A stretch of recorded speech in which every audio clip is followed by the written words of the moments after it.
Domov z knihy Tuláčik a Klára. Napísal Erik Jakub Groch. Načítala Monika Zázricová. Tuláčik bol malý psík. Bol ozajstný, ryšavý a smiešný.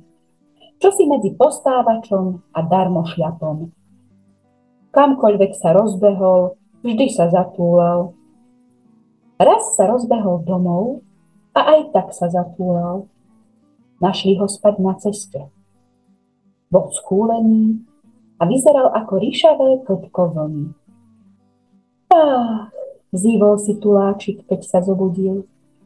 Som práve na ceste, povedal. A túlal sa ďalej, ako by sa nechumelilo. Ale raz sa zatúlal nesmierne ďaleko. A stratil sa. Uá, rozplakal sa Tuláčik, pretože obloha stmavla a vyzerala ako hlboké jazero. Oveľa hlbšie ako koniec Tuláčikových labieb. Uá, plakal Tuláčik, kým nezaspal. Snívalo sa mu o niečom, na čo sa nedá zabudnúť. Chcel sa za niečím rozbehnúť, ale reťaz ho nepustila. Tuláčik ju držal silno v zuboch, pretože bola celá z kostí. Bolo to hrozné. Potom sa zobudil. Keď Tuláčik otvoril oči, uvidel svetlo a Kláru. Klára bola malé dievčatko. Práve písala do trávy svoje meno. Klára.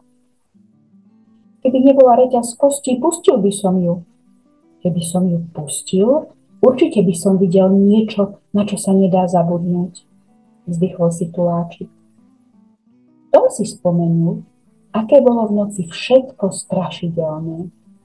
Ako mu bolo zima, ako mu bolo smutno. A povedal Kláre, poďme rýchlo domov. Klára práve písala posledné písmeno A. Ale ja neviem, kde to je, povedala. To je jednoduché, povedal Tuláčik. Všade môžeš chodiť. Nikde nie si sama. V každom rohu je príjemne. Klára chvíľu hľadela na trávu, z ktorej vietor odvial jej meno. Potom sa pozrela na Tuláčika a rozbehla sa domov. Keď došli, bola už temná noc, ale na oblohe svietil veľký mesiac.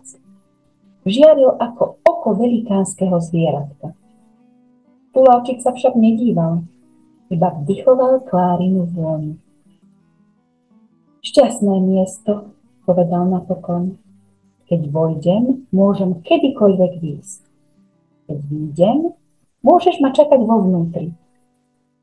Tma odhalila na oblohe hviezdy. Klára si sadla na schody pred dom. Tuláčik si sadol Kláre na kolená a schúlil sa.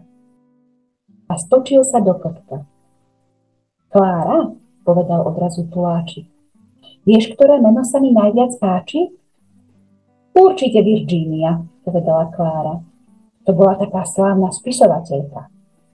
Každému sa najviac páči meno Virginia, pretože sa kamarátila s vlkom. Ale mne sa najviac páči meno Klára, povedal Tuláčik. Klára je najkrajšie meno na svete. Keď to Klára počula, cítila sa ako vlková kamarátka. Potom sa pozerali na hviezdy. Tuláčik, povedala odrazu Klára, vieš, ktorá farba sa mi najviac páči? Ryšavá. Čím ryšavejšia, tým krajšia. Keby to ryšavý Tuláčik počul, určite by sa zadíval na hviezdy. Ale Tuláčik už znova spal. Snívalo sa mu, že spí Kláre na kolenách. Že sa na jej kolenách schúli.